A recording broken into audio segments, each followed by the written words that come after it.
Alicia Barry there joining us for our regular finance segment. Time now for my panel. Liberal MP Tim Wilson and Labor MP Peter Khalil join us. Welcome to both of you. And beginning with you, Tim Wilson, you've previously said that Australians have a right to come home. Are you comfortable with the suspension of flights between India and Australia? There are desperate Australians, we understand 9,000 of them, who want to come home but essentially have been told they just have to wait. They're in a pretty dangerous situation. Well, I previously made those remarks when the proposal by Daniel Andrews, the Victorian Premier, was to impose a blanket ban on Australians returning to their country. At every point, I have supported proportionate policy responses to protect the Australian community while trying to provide the best pathways for Australians overseas to come home. The practical reality, and it's a disturbing one, is that more than 200,000 deaths from India from COVID-19, 350,000 people of new infections, I understand, just today. So the risk profile now with India is extreme. So, it'd be difficult to say that I'd ever be comfortable in a situation where Australians are denied a pathway back to our country, but we have to make sure that we also recognise the risks that propose to the Australian community. And it's hard not to argue that at this present time, they're extreme. The government has announced that they'll review these measures in the coming weeks. I welcome that because we need to make sure we do provide those pathways, but not at the expense of the rest of the Australian community. OK, Peter Khalil, that's obviously the advice the government's got. It's put a pause on those flights, wants to restart them, but we'll obviously know when that date looms whether they can be restarted or will be. What should happen in the interim? What sort of support should be given to these stranded Australians? Yeah, hi Patricia. Look, it's a heartbreaking and desperate situation in India, and of course there are, as you mentioned, I think some 8,000 Australians stranded in India. And we should do everything we can as a government and a nation to support India and other countries in our region to address this challenge. I will say though that we're not Nostradamus, but 12 months ago we did say that the federal government should be putting in place federal quarantine, taking responsibility for federal quarantine, using places like Howard Springs, other military bases that can be set up rather than just falling back on a hotel quarantine system with the states and territories, and actually for Scott Morrison to take responsibility to increase the number of people coming back through that quarantine system and set it up, and he refused to do so. And in combination with the fact that we've got a pretty slow vaccine rollout, and again, not being Nostradamus, but I think on your program 12 months ago, not 12 months, September, I said, don't just rely on 2 or 3 vaccines, buy 6 or 7, because some of them may fall over, have contingency. And even if you have surplus of Moderna or Pfizer, you can help people in our region. So this federal government needs to take responsibility, and I heard Tim blaming again one of the state premiers. Federal quarantine is a federal responsibility. So what can we do going forward? Get this set up, at least to get some of the Australians stranded overseas in other parts of the world back in country. You promised to get them all back by Christmas. You overpromised, you underdelivered. Tim Wilson, we know there's going to be a doubling of the capacity of Howard Springs, which has been quite a successful model of quarantining. Everyone admits that. It's quite a good model. Shouldn't there be other Howard Springs-like facilities that should have been built by now or should be built in the future, given quarantining is here with us for the foreseeable future? Well, I'm glad you've made that important point, Patricia, which directly refutes the absurd comments that Peter's, frankly, you should barely acknowledge them because they're so absurd. The reality is at every point the government's taking responsibility. I've not blamed the state premier. I've made a point about the context of my comments. And of course, we're keen to provide pathways for Australians to come back into quarantine, but we need a mixed bag of resources. It's kind of what Peter said around hedging risk and making sure that we can provide multiple pathways to do so. It takes a long time to establish these centres. We've been able to expand the facilities and the operations of Howard Springs to 2,000 people per fortnight. We continue to rely on using hotel quarantine because the advice and the evidence shows that it's an important part of the architecture because we obviously have the availability of beds, we have access to the important services, and of course, critically, the staff. So what we should do is continue to work with the states because this is a Team Australia effort. It's not up just to the Commonwealth. It's not just up to the states. Exactly the same with the vaccine rollout. And we're going to do that, not engage or indulge in these petty point-scoring exercises, because our focus is both to protect the Australian community and to get Australians home. Peter, Khalil, that idea that it's a shared responsibility, if you look at the Constitution, and I have had a little poke around the Constitution, it is actually not as clear as it's just a Commonwealth responsibility. It's clearly a shared responsibility, and is that not the way it's being managed? Well, what Tim calls petty point scoring, I call making sure that we look at the national interest beyond partisan politics. And the fact is, the states and territories have pulled their weight. They've done a lot of the heavy lifting. There was promising national cabinet meetings very early in the pandemic with the Prime Minister and the state and territory premiers and chief ministers.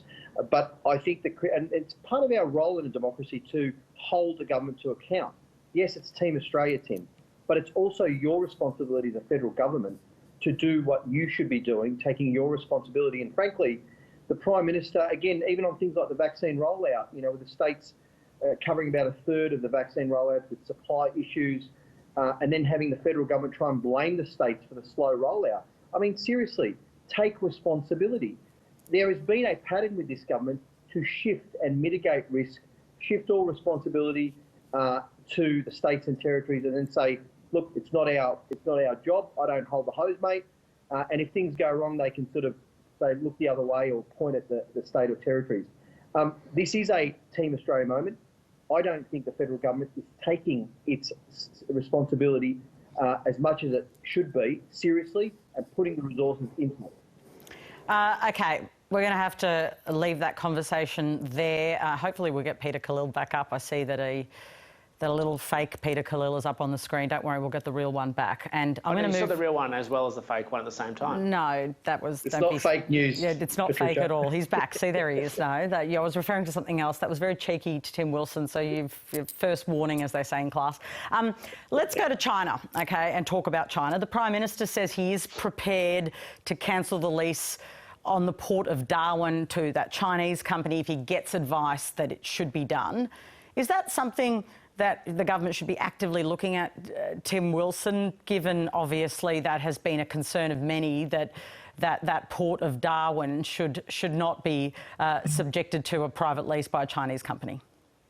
I think we should always review foreign interest purchasing key and important pieces of infrastructure within our community. And of course, the Port of Darwin is one which was purchased by, or the lease was purchased by a Chinese entity. Now, that's clearly there's clearly assessments that are constantly done. They should continue to be done, and we as a government should do what we need to do to defend Australian sovereignty and national interest. But let's not ignore the fact that there will be a cost associated with it, a significant cost, because under the Constitution, the actual Constitution, that we would be required to compensate to take back the asset. So there are, the decision has to be one that's informed, considered and based on actually delivering a clear benefit, but there may be other ways to achieve the purpose of securing our national interest as well. Peter Khalil, would it be worth the sort of financial hit that we would inevitably be hit with? Is it worth cancelling that lease, given obviously there would be consequences? Well, the cancellation of the lease is obviously dependent upon assessments around our national security agencies and also our national interest with respect to control of assets in our country and what that might mean on a whole range of areas, including not just including national security, but certainly strategic issues around the production chain and things like that. So I know the government's making those assessments. I think more broadly on this issue with respect to ownership in Australia, I know it's quite a sensitive issue. The Foreign Investment Review Board looks at these issues, and the government fundamentally and finally ultimately makes the decision about what's in Australia's national interest. You've got to get the balance right. Obviously, we don't want to shut the door to foreign investment and foreign ownership in our country, in assets, but also the money that flows through, the capital that flows through into Australia, creates jobs and actually is good for our economy. But there are, I think, sensitive areas in national security where we have to be careful about ownership, and the government is looking at this one. It's a similar thing, it's not quite similar, but similarly the BRI agreements. I'm of the view that it's federal government responsibility, the Commonwealth's responsibility to engage in those agreements. And federal Labor said this as well. We wouldn't have entered into an agreement in the same way that the state government, the Victorian state government has. So we support that decision. So I really think there is a very, very delicate balance that needs to be made on these decisions. There's a story that's broken this afternoon. Andrew Laming has put out a statement saying that he's been now diagnosed with ADHD and attributing that diagnosis. Now he says he's got help treatment for this diagnosis for his online attacks and the way he's conducted himself. That's the way I'll frame it. Tim Wilson, is that right? I mean, it sort of raised my eyebrows that you would attribute ADHD for that kind of behaviour. I don't think I'm in a place to make medical diagnosis of people's behaviour associated with conditions. It doesn't matter what side of politics anybody is on. If somebody has an illness or a condition that needs to be managed, I wish them well in managing that, and to, of course, do so in a way that's safe and protects their health and well-being. And that, as I said, goes for people across the parliament. And I've said that consistently on this issue and with Mr. Laming and in other contexts as well. Of course, so he should get treatment. I don't think I can answer your question. No, well, I reckon you might be able to. Of course, we wish him well and he should get treatment, and that's the national standard. We want that for anyone who might be in this situation. But this behaviour being attributed to the way he's harassed constituents, does that sit well with you? Can you really justify this behaviour? I won't justify the behaviour, but you're asking me whether it's associated with his medical condition, and I simply can't answer that. But even if it is, it doesn't mean it's acceptable. It's only whether you can draw the link, and other people more qualified in that space will be able to make an assessment. The reality is there is no place in Australian society for bullying and harassment or any other conduct that breaches people's privacy, even if it is backed up by some medical condition.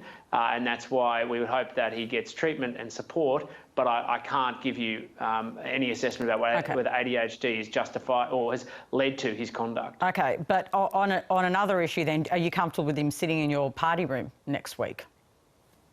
Well, my assumption is I don't think we're sitting next week, but even I meant budget week, when the budget's delivered during that week. Well, in the end, that has to be informed more than anything else by his medical condition. I don't know what those are, and ultimately it's a decision for him. I mean, I don't believe that we should exclude people on the basis of health conditions from Parliament. What do you think, Peter? Well, I'm not a medical expert, but they'd know. Andrew Laming, as a doctor himself, would know whether ADHD is an excuse for taking pictures up women's skirts, or is it an excuse for abusing and attacking your own constituents? Is it the reason that he's had to go and do empathy training?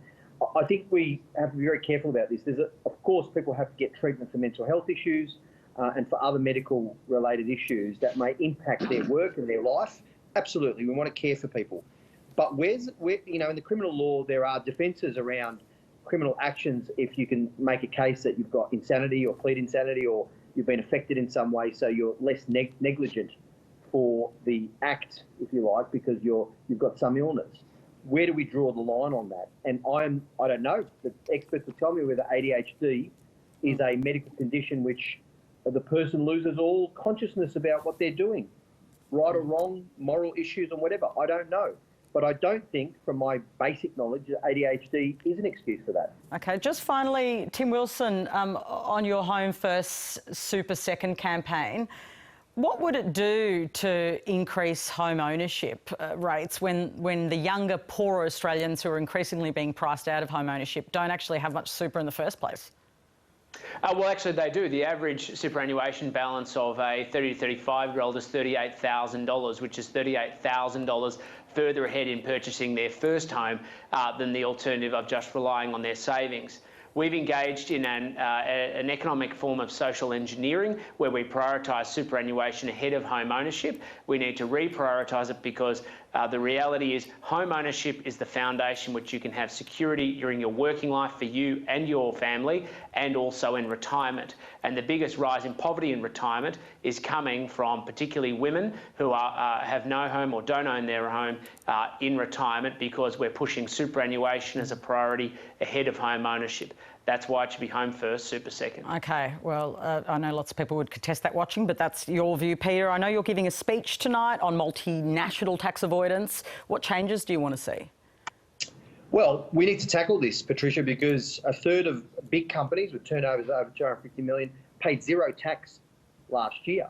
Multinational corporations can pay as little as 2 or 3%. Google and Facebook, for example, pay 2 and 4% in tax. Big companies like IKEA make $1 billion and pay zero in tax.